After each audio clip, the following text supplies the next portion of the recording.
Bom dia a todos e todas. Em primeiro lugar, eu quero agradecer ao convite muito gentil formulado pela presidenta da ABRAT, doutora Elise Correia, para compor esse painel no dia de hoje. Agradecer imensamente a generosidade com a qual nós estamos sendo recebidos pelos companheiros e companheiras da ATAL. Eu saúdo a todos eles e todas elas na figura do seu presidente, doutor Bruno. Cumprimento a doutora Cássia, doutor Davi Meirelles, doutora Vivian, pela brilhante exposição que acabou de fazer, que nos brindou. E vou tentar contribuir minimamente, não com a altura do voo, seguramente, da doutora Vivian, mas trazer alguns elementos de ordem prática, notadamente, para esse debate, para essa reflexão tão importante, que é exatamente a questão do financiamento sindical na atualidade. E eu começo a minha fala partindo de uma premissa. O movimento sindical brasileiro, ele está vivendo a sua mais acentuada crise desde a Constituição Federal de 1988. Crise motivada por diversos fatores, mas eu não tenho dúvida alguma de que a questão do estrangulamento financeiro tem sido determinante para que as entidades sindicais e trabalhadores, notadamente, tenham um certo refluxo na ação sindical. Estrangulamento financeiro que é motivado principalmente por dois aspectos no meu entendimento. Primeiro, pela construção de uma jurisprudência conservadora, com todo respeito, doutor Davi, que tem evoluído ao longo dos últimos anos em nosso país e que, de certo modo, tem contribuído para esse estrangulamento. E, por outro lado, a reforma trabalhista de 2017, que, no meu entendimento, foi determinante para que esse enfraquecimento da ação sindical viesse a acontecer. Mas para explicitar um pouco melhor o nosso raciocínio, e sobretudo para os estudantes e estudantes de direito que estão presentes nessa sala, eu quero resgatar o fato de que, a partir da Constituição Federal de 1988, nós temos basicamente 4 fontes de financiamento das entidades sindicais brasileiras. A chamada contribuição sindical, prevista nos artigos 578 e seguintes da CLT, anteriormente denominada Imposto Sindical, antes da reforma trabalhista. A chamada contribuição confederativa, prevista pelo artigo 8º, inciso 4º do nosso texto constitucional, destinada ao custeio dos sindicatos, federações e confederações.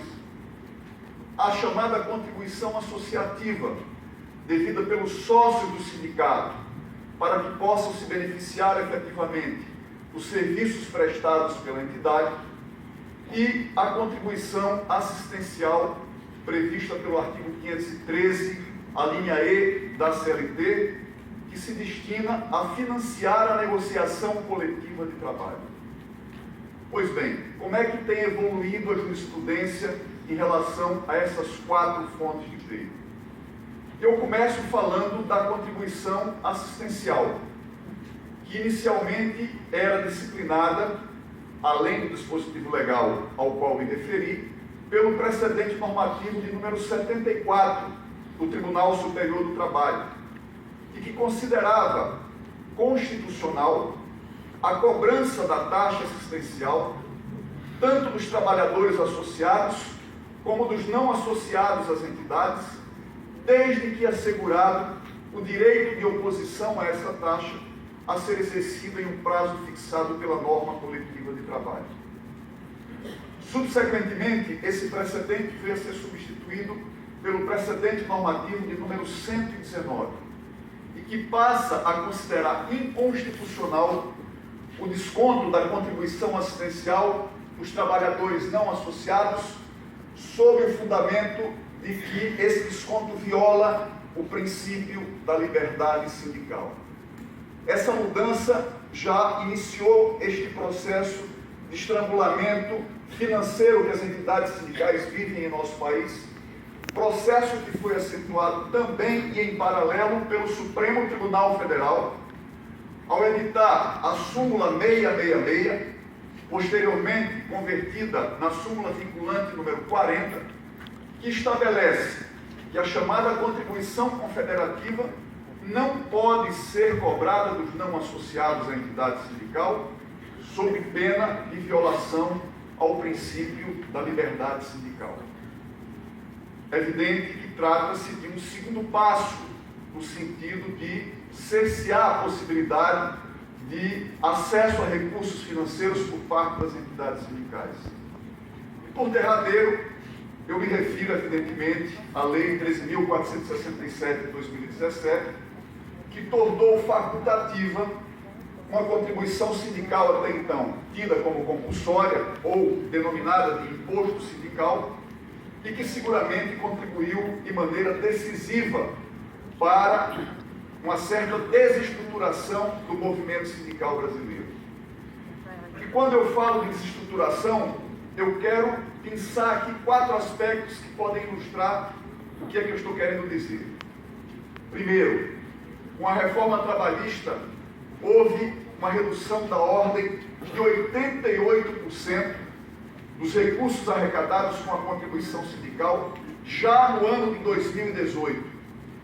E essa redução, ela tem se acentuado ao longo dos anos, e eu não tenho dúvida nenhuma em afirmar que, com toda certeza, a partir do momento em que se tornou facultativa a contribuição sindical compulsória, ela praticamente deixa de existir em nosso país, e ela era a principal fonte de custeio das entidades sindicais brasileiras. Mas não é só. Além disso, eu quero mencionar o fato de que no ano de 2018, praticamente na sequência da reforma trabalhista, de acordo com dados extraídos do Ministério do Trabalho e Emprego, houve uma redução da ordem de 24% das convenções coletivas pactuadas entre categorias profissionais e econômicas e de 44% dos acordos coletivos celebrados por empresa, o que indica claramente uma perda significativa de direitos dos trabalhadores num curtíssimo espaço de tempo. No mesmo período, de acordo com estudos do DIEESE, houve, entre 2016 até 2023, uma redução no número de greves realizadas no nosso país, que em 2016 correspondiam a aproximadamente 1.550 por ano, e em 2023 esse número equivale a algo em torno de 1.135 greves e paralisações realizadas em todas as categorias profissionais e econômicas. E por fim, como bem disse o ministro Maurício Godinho Delgado na sua palestra de ontem, eu quero chamar a atenção para o fato de que entre 2016 e 2023, a taxa de sindicalização no Brasil, ela saiu do patamar de 16,1% para 8,4%, de acordo com dados do IBGE. Então esse é o quadro, essa é a realidade pela qual atravessa o movimento sindical brasileiro na atualidade. E há, no meu entendimento, um tema que é fundamental, doutora Vitor, para a solução desse problema, que é exatamente o tema de número 935 da tabela de repercussão geral do Supremo Tribunal Federal, que cuida precisamente da contribuição assistencial.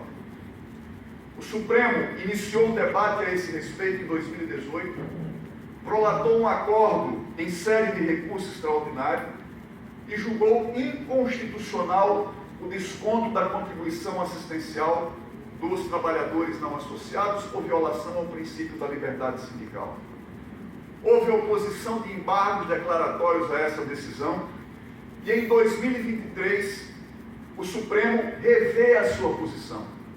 A partir de um voto divergente apresentado pelo ministro Barroso, ele passa a considerar como constitucional a cobrança da taxa assistencial dos trabalhadores não associados, desde que assegurado o direito de oposição aos trabalhadores.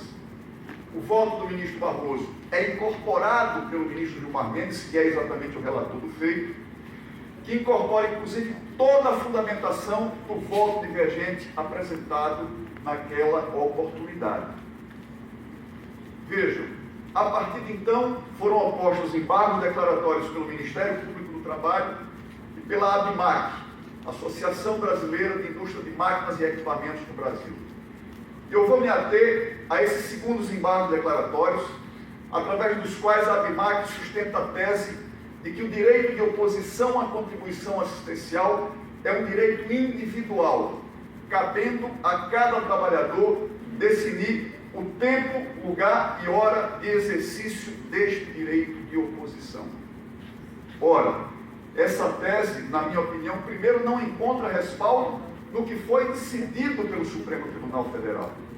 A simples leitura do voto do ministro Barroso deixa claro que o direito de oposição terá que ser exercido em Assembleia Geral dos Trabalhadores, em Assembleia Geral da categoria profissional, e não individualmente. E essa disposição do ministro Barroso, ela foi incorporada efetivamente pelo ministro Gilmar Mendes em seu voto. E não poderia ser diferente por pelo menos duas razões fundamentais. Primeiro, a contribuição assistencial, ela consta de uma cláusula prevista em um acordo, uma convenção coletiva ou uma sentença normativa de trabalho.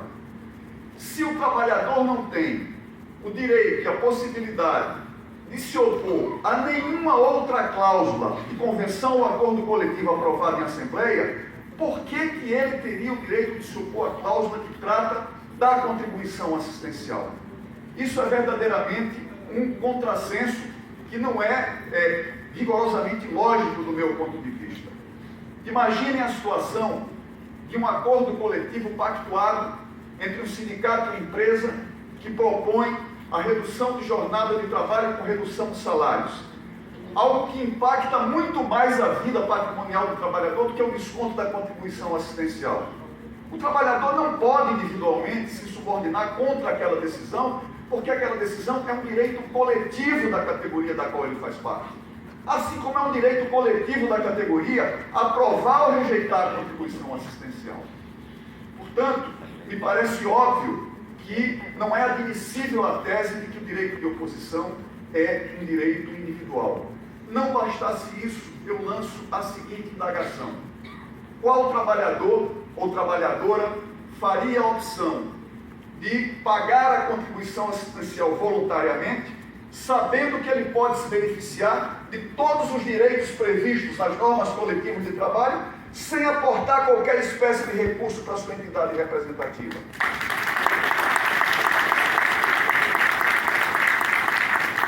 Por essas razões é que eu concluo sobre esse tema afirmando que a contribuição assistencial, ela comporta seguramente direito de oposição, com base na decisão do Supremo, mas esse direito é um direito coletivo da categoria profissional e não um direito individual. Mas é certo que a categoria pode deliberar em Assembleia, doutora Vivi, nesse aspecto eu estou de acordo com o Ministério Público, ela pode delegar esse direito para cada trabalhador individualmente. A categoria pode, em Assembleia, dizer o seguinte: o trabalhador poderá individualmente exercer o direito de oposição, mas essa é uma decisão que compete à categoria em sua Assembleia Geral. E se eventualmente essa decisão for tomada pela Assembleia Geral, caberá à própria Assembleia definir o tempo, o lugar e a forma em que esse direito de oposição vai ser exercido, sob pena de violação ao princípio da autonomia sindical. Portanto, eu concluo afirmando a esse respeito que o direito de oposição é um direito consagrado seguramente pela decisão do Supremo Tribunal Federal, mas é um direito coletivo a ser exercido pela categoria profissional e não um direito individual.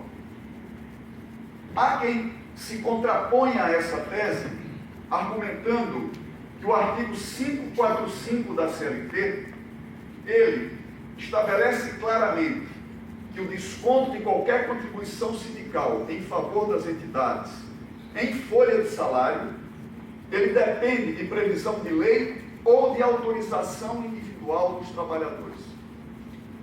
Ocorre que, em primeiro lugar, esse dispositivo se aplica apenas aos associados do sindicato. Por que eu digo isso? Porque ele está situado entre o artigo 544 da CLT, que é um dispositivo que se aplica exclusivamente aos sócios de sindicatos profissionais, E o artigo 546, que é um outro dispositivo que se aplica exclusivamente a sócios de sindicatos patronais. Ora, se o artigo 544 tem aplicação exclusivamente a sócios de sindicatos profissionais, e o 546 se aplica exclusivamente aos sócios de entidades patronais, por que o artigo 545 se aplicaria aos sócios de sindicatos profissionais? Não faz o menor sentido isso. Então a gente já exclui de cara a aplicação desse dispositivo em relação aos associados. Perdão, em relação aos não associados. Os associados, a toda evidência, de acordo com a própria decisão do Supremo, eles não podem exercer o chamado direito de oposição, a não ser na própria Assembleia. E eu queria ressaltar a esse respeito, tenho 10 minutos ainda para concluir aqui a minha fala, né, que ainda que fosse assegurado individualmente o direito de oposição ao associado, nós temos que invocar aqui a Convenção 95 da Organização Internacional do Trabalho. E o que é que diz a Convenção 95 da Organização Internacional do Trabalho? Que foi ratificada pelo Estado brasileiro e se incorporou ao nosso ordenamento jurídico. Que o desconto em folha de salário de contribuição devida aos sindicatos, ele pode estar previsto em lei ou em acordo e convenção coletiva de trabalho, não sendo necessário, portanto, autorização individual quando existe a autorização da lei ou uma autorização do acordo e da convenção coletiva de trabalho. Então, como a contribuição assistencial ela está prevista dentro de um acordo ou de uma convenção coletiva de trabalho, obviamente que ela também não se aplica, essa exigência de autorização não se aplica ao trabalhador associado. Ou seja, ainda que por fundamentos diferentes, o fato é que o artigo 545 da CLT, ele não pode servir de base para justificar a tese de que o direito de oposição é um direito individual a ser exercido pelos trabalhadores e trabalhadoras. E como é que o mundo inteiro trata essa questão? O que é que diz o direito comparado a esse respeito? Eu ontem comentava com o Dr. Davi, que é um grande amigo nosso, paradigma da advocacia trabalhista, da magistratura também, o Dr. José Carlos Arouca, que tem uma obra chamada Sindicato do Brasil, Passado, Presente e Futuro. E ele deixa claro, a partir dessa obra, que existem vários países do mundo em que a norma coletiva se aplica aos associados e não associados, e os não associados que são beneficiados pela norma, eles têm a obrigação e o dever de apresentar uma contrapartida pelas conquistas decorrentes da negociação coletiva, que se chama de taxa de solidariedade. É assim na Argentina, é assim na Colômbia, é assim na França, é assim na Inglaterra, é assim na Itália, é assim no Canadá, é assim em uma série de outros países do mundo. Há outros países, como a Suíça e como a Turquia, em que a norma coletiva ela se aplica exclusivamente aos associados. E se o trabalhador não associado quiser se beneficiar da norma coletiva, ele tem o dever de contribuir com a sua entidade representativa através de uma taxa de solidariedade. Portanto, a cobrança da contribuição assistencial, ao contrário do que muita gente propala, não é uma jabuticaba enviada ou aprovada, digamos, pelos trabalhadores e trabalhadoras brasileiros. É algo que existe no mundo inteiro, já é praticado internacionalmente e mais, com o apoio do Comitê de Liberdade Sindical da Organização Internacional do Trabalho.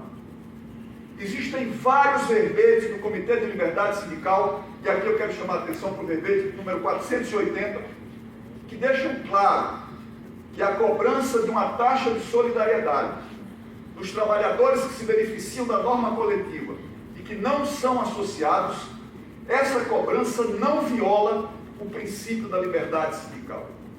O que significa dizer, portanto, que tanto no âmbito do direito comparado, como no âmbito da legislação internacional do trabalho, nós temos respaldo e fundamento para cobrar a contribuição assistencial dos associados e dos não associados.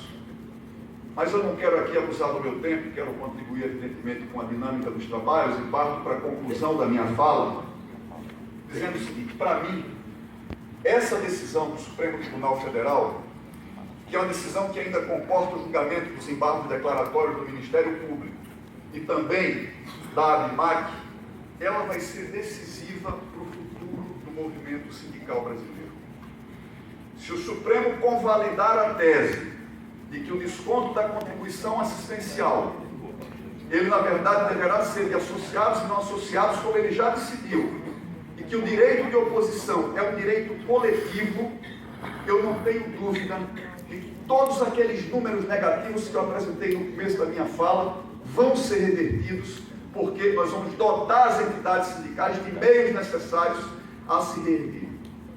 Agora, se o Supremo convalidar a tese de que o direito de oposição é um direito individual a ser exercido no tempo, lugar e forma estabelecidos por cada trabalhador individualmente, eu tenho absoluta convicção de que nós vamos amplificar a crise do movimento sindical brasileiro, podendo levar, seguramente, a debacle das organizações sindicais do nosso país. E aí o que é que a gente vai assistir no nosso querido Brasil? A disseminação daquilo que hoje acontece com trabalhadores de plataforma. Sem sindicatos, o que aguarda todas as categorias profissionais é trabalhar 7 dias por semana, uma jornada de 12 horas de trabalho, sem qualquer espécie de proteção trabalhista ou previdenciária. E a grande dúvida que eu quero lançar nesse momento, a grande reflexão, é precisamente a seguinte: é esse o modelo de sociedade que nós queremos para o nosso país? Obrigado.